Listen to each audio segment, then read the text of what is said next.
By the time the argument happened, it didn't look like an argument at all. Nothing had been thrown. No voices raised. No dramatic gestures, just two people standing in a kitchen that had slowly become too quiet for comfort. For months, maybe longer, the tension had moved through the apartment like background noise, subtle, repetitive, easy to ignore until it became impossible not to hear. His mother had never said anything openly hostile. That would have been easier to confront. Instead, her comments came wrapped in concern, tradition, casual curiosity. Such long hours for a woman, good salary, yes. In our family, we always supported each other. Of course, married money is shared money. Each remark floated past like something weightless, something that did not require response. And each time, he would shrug. She doesn't mean anything by it. That's just how she talks. You're overthinking. At first, she had believed him. It seemed reasonable, even generous, to interpret discomfort as misunderstanding. Families were different. Generations were different. People spoke carelessly. But irritation had a strange way of accumulating. Not explosively but sediment-like, thin layers settling quietly until the shape of things changed. She began noticing how often the topic returned to her income. How rarely it centered on his. How the questions shifted from curiosity to implication. Are you saving enough? For the future? For the family? The word family began to feel elastic, undefined, unsettling. Still, she maintained her strategy: stay polite, stay measured, stay rational. Peace, after all, was a shared responsibility. Conflict required justification. Yet something inside her kept asking a question she could no longer silence. Why did maintaining peace feel so similar to disappearing? The evening it finally surfaced, there was no specific trigger. No catastrophic remark, just exhaustion meeting clarity. He was leaning against the counter, scrolling absently when she spoke. I need you to hear me without minimizing it. He looked up, mildly wary but not alarmed. It bothers you that much? The phrasing, gentle, almost sympathetic, carried the familiar implication that the problem lay in sensitivity rather than behavior.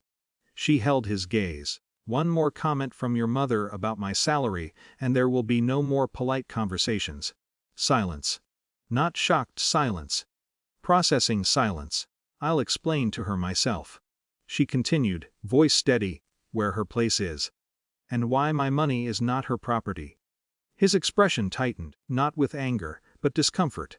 That sounds harsh. It sounds necessary. There was no shouting after that. No resolution either. Only the subtle, uneasy stillness of two people realizing something fundamental had shifted. For several weeks, life resumed its ordinary rhythm. Workdays, errands, small talk. His mother's comments did not stop, but they softened, as if moderated by his private attempts at diplomacy.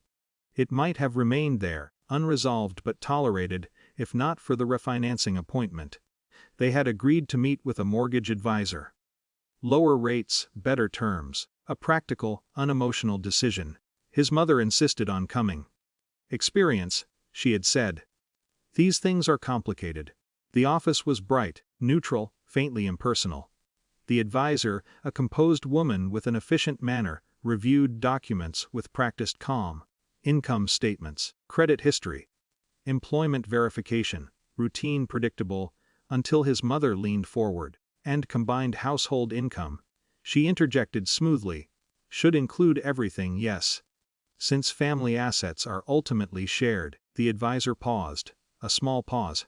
Professional, ownership and liability are determined by the named applicants, she replied evenly. Yes, but as mother. I'm sorry. The advisor said, tone polite but unmistakably firm. But financial rights are not extended through family relation. The air changed. Not dramatically. Not loudly. But with the quiet finality of institutional language. His mother smiled, a brittle adjustment. In our culture things are more collective. I understand. The advisor nodded. But legally, income remains individual unless contractually specified. No room for reinterpretation. No emotional negotiation, just structure. Boundaries rendered in policy rather than opinion.